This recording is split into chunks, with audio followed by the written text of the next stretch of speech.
ఉమ్మడి ఆదిలాబాద్ జిల్లాలో కవ్వాల్ అభయారణ్యం 2012లో ఏర్పాటు చేశారు. ఈ అభయారణ్యం ఏర్పాటు నుంచి ఆదివాసీల తొలగింపు, ఆదివాసీల అక్కడి నుంచి వెళ్ళగొట్టడం ఇవన్నీ చేశారు. పులిని అక్కడ స్థిర నివాసం ఏర్పాటు చేయిస్తామనే దాని గురించి చెప్పారు. 10, 12 ఏండ్లు అయితుంది. అక్కడ ఒక పులి లేదు. ఎక్కడో మహారాష్ట్ర తాడోబా, తిప్పేశ్వర్ అడవుల నుంచి ప్రతి సంవత్సరం వే వే వర్షాకాలం అట్లాగే చలికాలం సీజన్‌లో అక్కడి నుంచి పులులొస్తున్నాయి. ఫారెస్ట్ అధికారులు మాత్రం ఆ పులుల్ని రాకుండా అడ్డుకునే ప్రయత్నం కావచ్చు, ఇక్కడ వచ్చిన పులిని ప్రజలపైన దాడి చేయకుండా కాపాడడంలో కావచ్చు, ఫారెస్ట్ అధికారులు పూర్తిగా విఫలమైంది.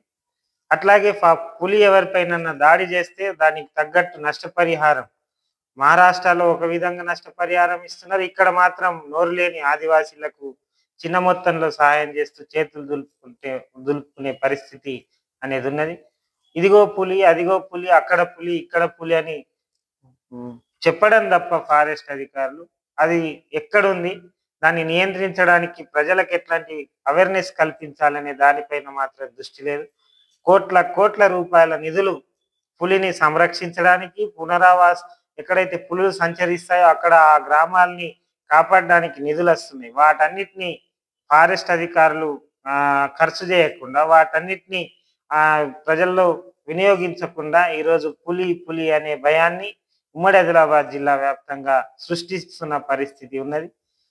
ఇక్కడ కాగజ్ నగర్, ఉమ్మడి ఆదిలాబాద్ జిల్లా, ఆసిఫాబాద్ జిల్లా కాగజ్ నగర్ డివిజన్‌లో ఒక మహిళని చంపేసింది. అట్లాగే ఇంకో మనిషి పైన గొంతు పైన దాడి చేసింది. ఇక్కడ బజరత్నూర్ మండలంలో చిరుత దాడి చేసి తోటి ఇట్లా రోజు ఒక 4, 5 ఘటనలు జరుగుతా ఉన్న ఫారెస్ట్ డిపార్ట్మెంట్ మాత్రం వాటిని కంట్రోల్ చేయాల్సిన ఫారెస్ట్ డిపార్ట్మెంట్ మాత్రం నిమ్మకు నీరెత్తిన వ్యవహారంలో శైలిలో వాళ్ళ వ్యవహారం అనేది ఉన్నది. వాళ్ళ పనితనం అనేది ఉన్నది. ఇప్పటికైనా జిల్లా యంత్రాంగం, రాష్ట్ర ప్రభుత్వము అట్లాగే కేంద్ర ప్రభుత్వము 2 కూర్చొని పులుల యొక్క ఆవాసాలపైన, జనావాసాల మీద ఎట్లయితే వస్తున్నాయో వాటిని నియంత్రించడానికి, అట్లాగే మహారాష్ట్ర నుంచి వస్తున్న పులులని ఆపడానికి, ఇక్కడ ప్రజలపైన దాడి చేయకుండా ప్రజలు ఏ విధంగా సంరక్షణ చర్యలు చేపట్టాలో వాటి గురించి అవగాహన కార్యక్రమాలు చేపట్టాలా. అట్లాగే పులి అదిగో పులి, ఇదిగో పులి అని కాకుండా ఎగ్జాక్ట్‌లీ పులి ఎక్కడుందో దాన్ని అక్కడనే నియంత్రించే విధంగా చర్యలు తీసుకోవాలని చెప్పేసి మేము డిమాండ్ చేస్తా ఉన్నాం. ఫారెస్ట్ అధికారులు దీనిపైన తక్షణమే ప్రకటన చేయాలనే దాని గురించి కూడా ఈ సందర్భంగా మేము డిమాండ్ చేస్తా ఉన్నాం. కాగజ్ నగర్‌లో అక్కడ తిప్పేశ్వర్ అడవుల నుంచి రోజువారీగా పులులు వస్తున్నాయి. ఆ పులులని నియంత్రించడానికి దాన్ని ఆపడానికి మాత్రం ఫారెస్ట్ అధికారులు చర్యలు తీసుకోవట్లేదు. ముఖ్యంగా అది ఉమ్మడి ఆదిలాబాద్ జిల్లాలో ఇప్పటి సీజన్ పత్తులు ఏరే సీజను. పత్తి ఏరితే కూలీలు కావచ్చు, అట్లాగే రైతులకు కావచ్చు, వ్యవసాయ పనులకు వెళ్ళాల్సిన టైం ఇది. ఫారెస్ట్ అధికారులు ఇదిగో పులి, అదిగో పులి అంటున్నారు తప్ప పత్తి చేనులో పండి ఉన్నది. దాన్ని తీసుకురావాల్సిన కూలీలు ఏరాల్సిన పరిస్థితి ఇప్పుడున్నది. అంటే ఈ పులి భయంతోటి పనులకు వెళ్ళాల్సిన కూలీలు కావచ్చు, రైతులు కావచ్చు వెళ్ళలేకుండా పత్తి నాశనం అనేది అవుతున్నది కాబట్టి ఇప్పటికైనా ఈ సీజన్‌లో ఇట్లాంటి నిర్లక్ష్యం చేయకుండా రైతులని కాపాడాలా, కూలీలని కాపాడాలా, అటు పులిని సంరక్షించండి. పులిని ఎక్కడైతే అభయారణ్యం ఏర్పాటు చేసిండో వాటిలలో ఉంచి పులిని సంరక్షించాలా, అట్లాగే రైతులని కాపాడాలా, ఆదివాసీలని కాపాడాలని చెప్పేసి, అట్లాగే ఈ పులి పేరుతోటి కొత్తగా భయాందోళన సృష్టించడం.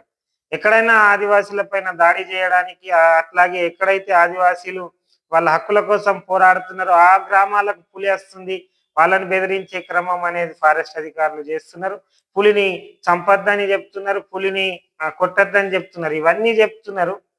కానీ పులి నుంచి సంరక్షణ కోసం ఏం చేయాలో మాత్రం చెప్పలేని స్థితిలో ఈరోజు ఫారెస్ట్ అధికారులు ఉన్నారు. ఇప్పటికైనా జిల్లాలో, ఉమ్మడి జిల్లా వ్యాప్తంగా ఈ పులుల బెడద నుంచి ఆదివాసీలని కాపాడాలా, గిరిజనేతరులని కాపాడాలా, రైతులని కాపాడాలా.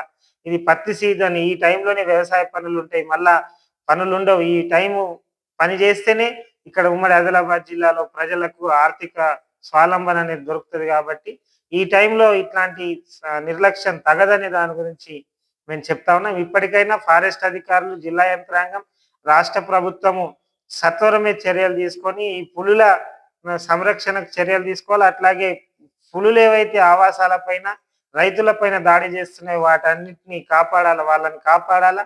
అట్లాగే ఏదైతే వేల కోట్ల డబ్బులస్తున్నాయో వాటిని ప్రజలలో ఖర్చు చేయాలని చెప్పేసి మేము డిమాండ్ చేస్తా ఉన్నాం.